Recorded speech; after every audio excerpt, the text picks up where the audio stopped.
Hi, everybody. This is our module number 8 in our group theory and practice class. This is Ildiko Ran, your instructor. And today we are going to talk about selection of group members, how to actually collect those people who are going to be your group members. So first of all, I would really like to urge you to prepare your group really well, not only in terms of the topic or the type of group you are going to lead, but also prepare well what kind of members you are selecting for your group. So advertise your group among the therapists who will lead you to the kind of population that you are envisioning for your group. Be very clear about the selection process. Be very clear about how many assessment sessions you are going to offer, and also maybe explain it to those individual therapists why you are going to do such a thorough job with this process. Very often I find that individual therapists are not aware of the whole process, what it takes to actually start a group, what it takes to lead a successful group. So I think if you just tell them what is your process working with groups, what is your selection process, how you select members, what is your criteria for inclusion, exclusion. This will already put your group in such a framework for these other therapists that they will be much likely to refer to you. And of course, be clear about the type of group, what you are inviting these members into, but just give enough information to satisfy the potential members' interest, but don't give too much, because usually entering a group comes with a lot of anxiety, and the more information you provide, at some point it actually just creates more anxiety in the person, and they will have more questions before even they enter the room for your assessment session.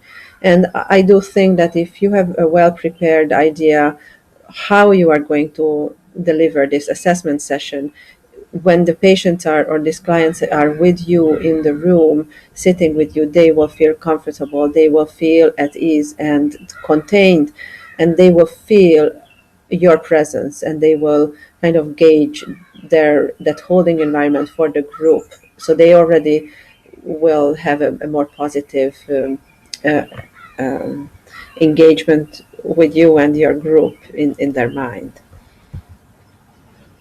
So when you are screening your members, offer appropriate amount of screening time, meaning in a general private practice setting, you normally would offer two 1-hour sessions. Some therapists do it differently. Some offer a longer phone interview, and then they invite the members, or sometimes they offer a 2-hour or 1.5-hour assessment session, and then some therapists, individual therapists, private practitioners will call the members individual therapists, discuss the case with them to the degree of how helpful conjoint therapy would be for this client. So you do not want to pull this client away from their individual therapy. You are hoping that they will continue working with their individual therapists, but they will add group therapy as another modality while staying in individual therapy. And that is why you want to work together with their individual therapists. You want to maintain the cooperation and the conversation between the two of you.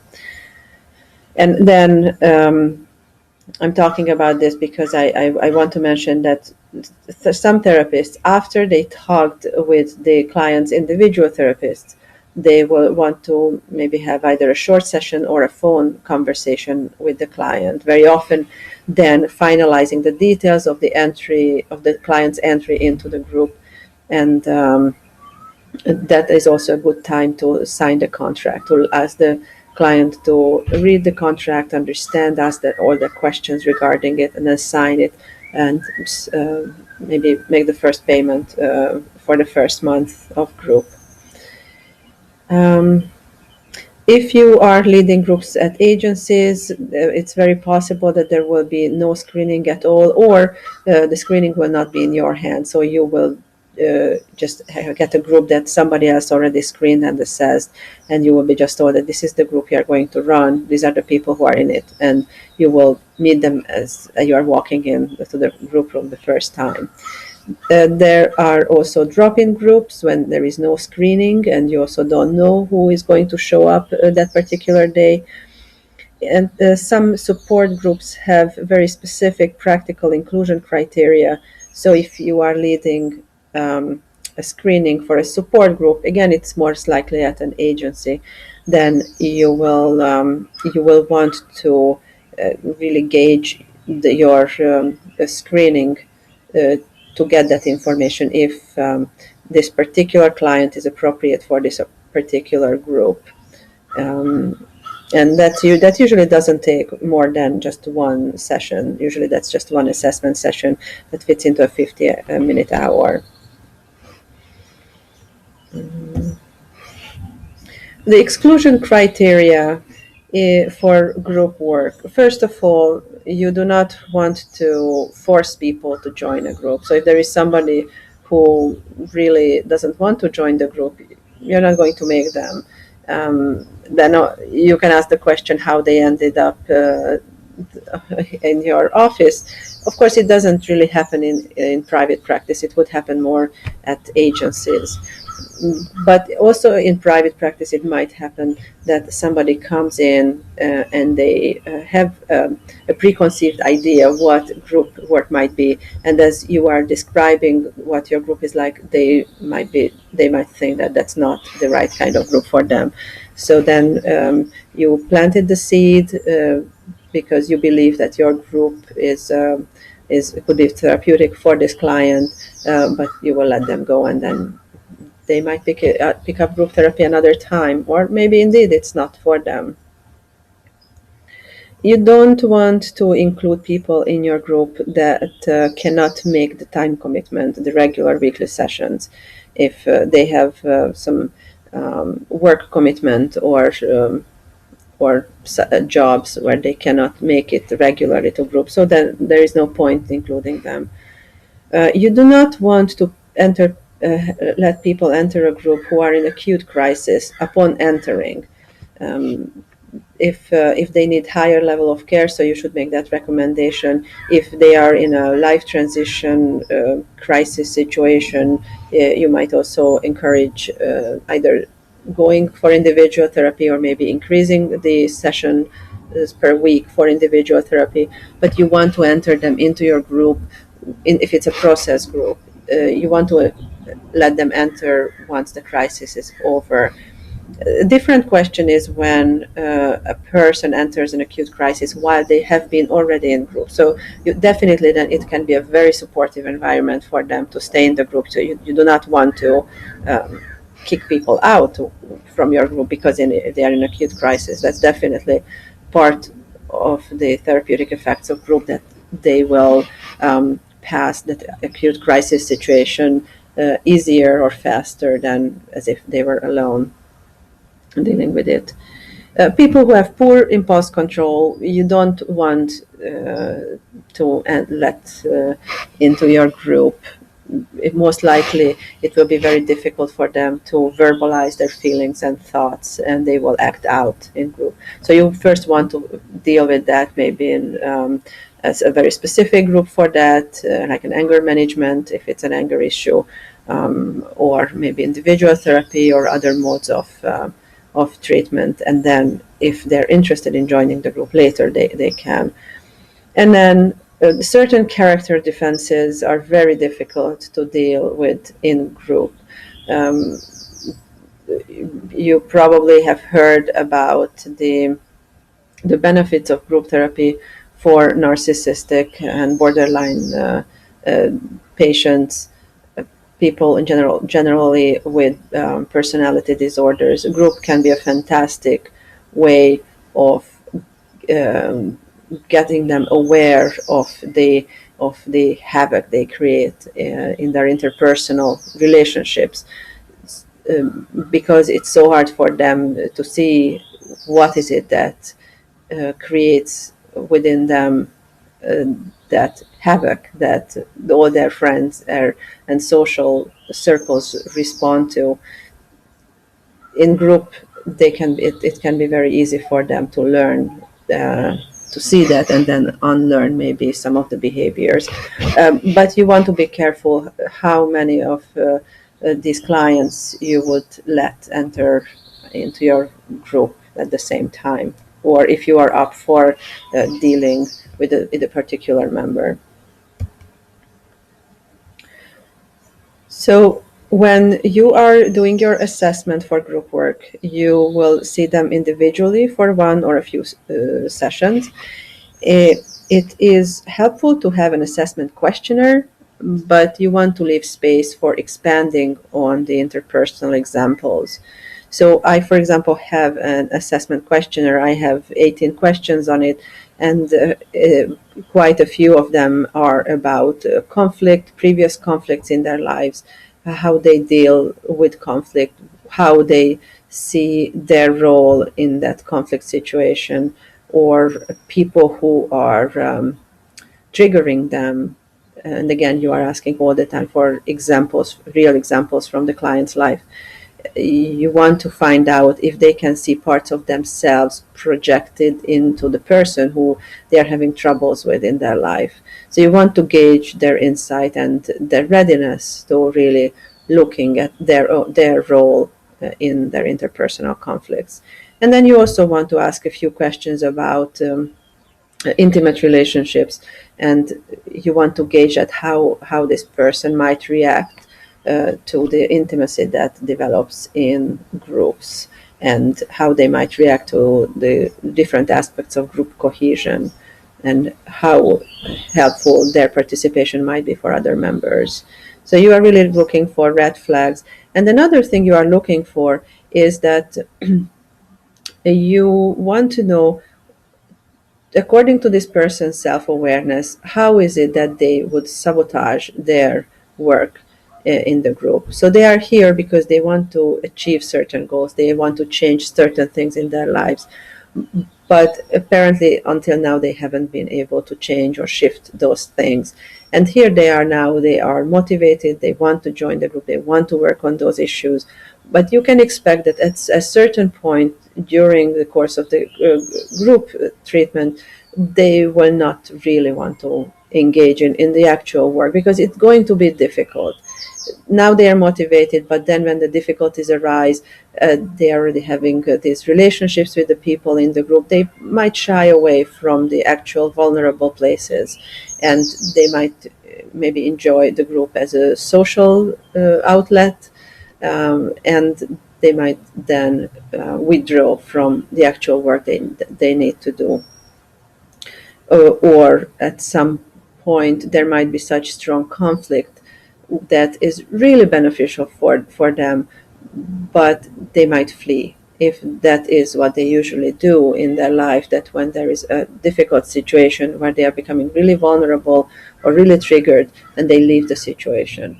And in real life, that is a very real possibility, that's how people deal with those situations.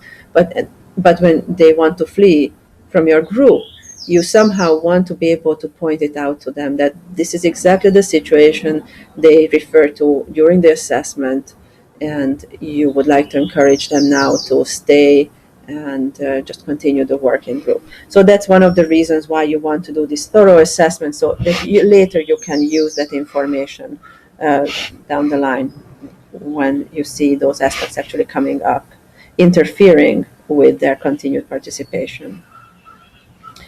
And another important aspect of the assessment session, that you want to keep the focus on group-related topics. It is not individual therapy.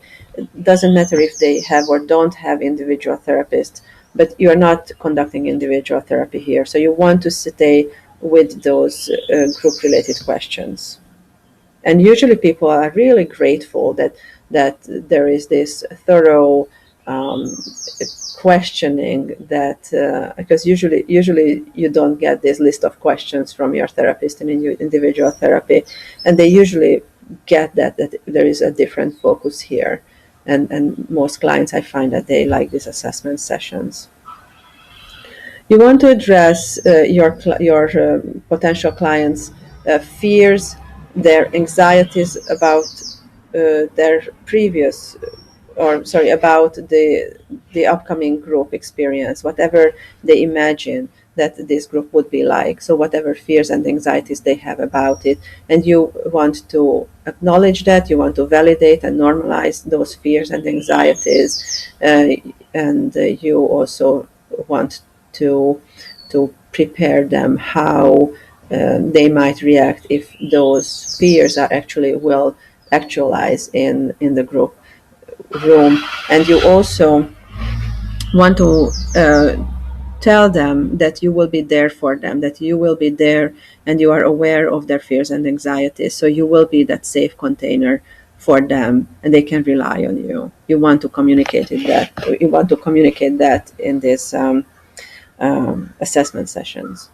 And you want to ask them about previous group experiences. That can be really valuable information for you, both in regards to the duration you can expect that they would stay, the specific difficulties or specific group members they had difficulties with, and then of course their relationship with their previous group therapist. That's also good to know. If they ask any specific information about the group, you want to provide some information, but you want to really listen to the underlying emotion, to the questions, the underlying motivation, the underlying fears and anxieties that make them ask that question. So in a way, this assessment session and also the first few sessions of your group is a gentle holding, supportive environment. You don't want right away to jump into the work. So part of that is that you actually give the information that they are asking for. If you do not provide that information, their anxiety might become so strong and so high that they might not want to join your group at all. Yet you also want to address those underlying questions and fears that you might be able to identify while you are also providing the information. You want to tell them what they can expect of you in the group. And then finally, you want to address the group rules. I'm going to talk a little bit more about that later. About the group norms that you discuss with them in these sessions, you want to ask their response to those. You want to know what they think or feel when they hear all these different group rules and group norms. You want to look for very specific examples in their past, so you would get a sense of their group behavior, what you can expect, how they are going to be in your group. And you also want to share some of your predictions with them, some of your ideas how they might be received by other people in the group. And then you can ask them how they would react. Like, for example, if you have a very talkative person who obviously takes up a lot of time, but right now in the assessment session, it's all good because this is their time to share as much as possible about themselves with you. But if you see that they are really talkative, you might point that out, that during the group time, how they will deal with that if they need to share the time, because all the members should receive some airtime. And so you can listen to what their response is to that question. Ask these in form of questions and gather more information on who they are based on how they would respond in group.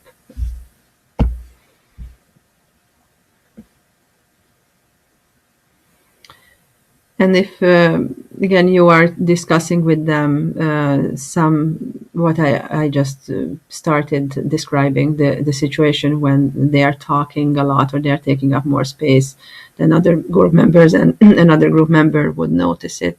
And as you are describing the situation, you will hear how they are responding to that. And in that conversation, about this. You will also hear their anxieties. You can answer some of those fears that would arise in those imaginary situations. You can calm them down and give them a jump start to group work. So you kind of give them a little bit of a taster. What is the level of communication they can expect in group. You want to assess for safety, suicidality.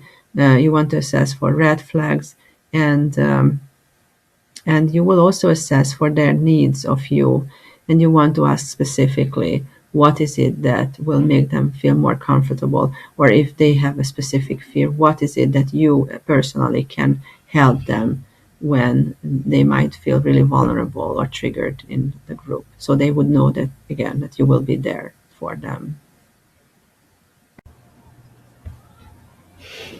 The question of how many group members should you include in your group.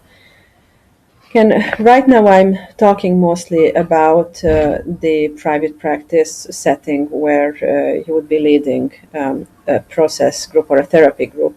And in that case, the ideal group size is maybe 6 to 8 people if you are leading the group alone. If you have a co-therapist, then you probably want 8 to 12 people. But again, it depends on the topic and the style of the group. Support groups can be larger. The common themes that members share in support groups, it makes the other members sharing more useful. So even if I don't have enough airtime in a support group, but because the other people are there for the same kind of issues and they are receiving support in this environment, in a way, the support they are receiving will be also helpful and supportive for me. So that is a little bit different in terms of time management, the amount of people, and the amount of people that you want to include in your group, dependent if it's a support or a therapy group. In process groups, you want to make sure that everyone will have some time to be actively talking and getting their needs met. So that's why you don't want to have more than 6 to 8 people in a 90-minute group. And you want to make sure that you have enough members that even if 1 or 2 will drop out in the beginning few months, you will still have at least 4 members. So if you start with 6, you also want to keep doing assessment sessions. So if you have 2 people who drop out, you will want to replenish your group. And it's part of groups that you have dropouts. Regarding the group agreement, you want to have a thorough group agreement. You want to discuss it with the client during the assessment period.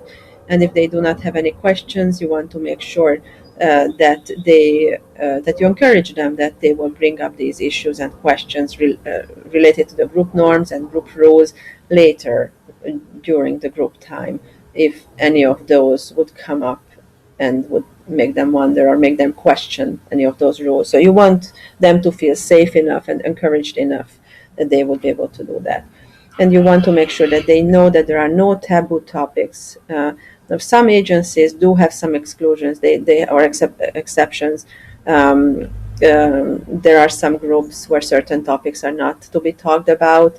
So you just want to make sure that you are in line with the agency or the hospital or the treatment center, wherever you work at, with their policies. Creating a working group. So you want to think about the group as a whole as you are assessing these clients. And there can be clients for whom a certain group would be great, but because you have a different kind of membership here, the other people who you have been interviewing, if this one person would not match the group that these others are bringing together, you will not want to include this member. So it is really, you have to be already spontaneous when you are creating your group. You want to respond to the different needs as they arise. You want to really carefully select your group, In support groups, usually it's easier to gauge who is appropriate for that group. In process groups, it's a little bit more difficult because you are really working with a very diverse population. You want the diversity, but you also want to keep it safe and well contained. You want to take some risks, just like you are encouraging your members to take risks when your group already started. You want to take some risks when you are picking members. So if somebody you feel that they might be a little bit different in many aspects, but there are enough aspects of their personality or of their life that they will match well with some other group members, you can take that risk and you can enter them. It might be an extremely healing situation for them. And so you just also you want to make sure that there is always enough similarities among members that will carry the differences over. I want to make a point about your referral network. When you are gathering people for a group, you really want to be able to pull from a very large population. You really want to have good working relationships with many other therapists, with psychiatrists, with social workers at agencies, or if you are pulling this group together at an agency or a certain site, you want to be in good working relations with other sites. So you could share clients. If you get a phone call and that somebody is looking for a certain group and you cannot offer it, it's very, very helpful for these potential group members to know, to get that information from you, that you recommend another group at another agency or in somebody else's private practice. So you want to work together with individual therapists to understand the benefit of group work. In order to do this, you usually have to give talks or meet individually with these therapists, and you want to talk about your thoughts about the benefits of group work, because that your personal connection with these other therapists will your best to convince them that they want their clients to receive the benefits of your group. You can offer workshops with the topic you want to organize your group around. This would be workshops for potential clients. So if you want to start a divorce support group, so you might want to start to offer a workshop, just a 2-hour workshop, where you can pull certain exercises or a few experiential ideas what you would do with a small group of people who just came for those 2 hours of the workshop. You can offer it for free, you can charge money for this. There are many different ways of organizing workshops, but that is a good idea to first offer a workshop and then collect people from those workshops who might want to work with you. And here I have, I think, on 2 slides, I have some aspects of the group contract. This is the group contract that you want to share with your clients during the assessment sessions, and you want them to really think about each aspect of this group contract, because these will be the very basic rules that will establish the ground rules for your group. This will be that ground level safety that you will build your group on. So it is important that your clients would understand all these points, and they would agree, and they would want to participate in a group that's based on these rules. So you want to communicate to them that they are expected to attend every group session. They need to be on time, and they need to remain throughout the whole session. And you also want to emphasize already here that they agree to work actively on the problems that brought them to group by putting their feelings into words and not actions. You can elaborate on this. You can explain it to them what it means, putting their feelings into words and not actions, because this is kind of one of the basic tasks that people have in a group. All sessions will be charged for, regardless of the reason for absence. So you explain to them why it is important, not only for them but also for all the other group members, that they will be here at each session, and they take it very seriously. They are expected to take responsibility for sharing their feelings, their fantasies, as well as their dreams. All feelings about group members, including the therapists, are important to express in group, not individually outside of group. And there is no subject that would be out of bounds. The feelings of anger, sexuality, spirituality, and those associated with money are so rarely dealt with in regular communications in our lives that they deserve special attention in this therapeutic group. So you want to encourage people to talk about those things. And here it continues. Any interaction between two or more group members outside the group is important to the group process. You want to discourage socializing outside of group if it's a therapy or process group. If it is a support group, very often you want to encourage socializing outside of group, because very often these people need the supportive environment. You want to build more support into their lives outside of group. So that is an exception from this rule. But otherwise, you do not want people to socialize outside of group. And if they meet up, they definitely should not talk about group topics, and they should always also bring it back to the group process time. About confidentiality, material revealed within the group is privileged and confidential. And then about termination, it's very important that from the beginning people understand that their termination should be planned.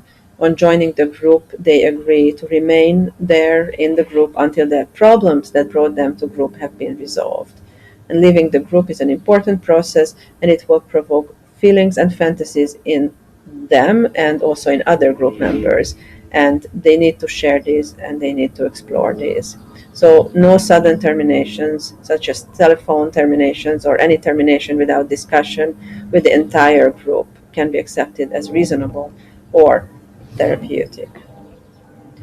So just summarizing this process of group member selection, um, you want to do a thorough job, and I think you have the tools um, to do this part of the work. But you really want to pay careful attention to selecting your group members to the best of your ability when you are at an agency where you don't really have much control over it. And of course, when you are in private practice, you want to be as thorough as possible, because selecting the right group members will make sure that you have a healthy, well-running group. And once you start your group with these well-selected group members, remember that the stages of group development and the here and now work will be your best friends. Those will anchor your work with your group. And if you made some predictions about the certain group members that were wrong, that maybe there you selected some group members that are not particularly a good match for your group, that's not a problem. Don't worry about that. All groups have people like that. And so just do the best what you can. And again, you are thinking about the themes that are coming up in the group. You are thinking about the here and now interpretations that you can make. And you will see that your group will be off to a very a good start. And do not expect that it will be all fun and joy, but it will be definitely very therapeutic for several members, and sometimes not for all of them. But if you get through some of the more difficult experiences in group, the therapeutic tasks will outweigh all those negative feelings about group work that some people might have. So I hope you will enjoy your group with your well-selected members. And that's the end of our lecture today. Bye-bye.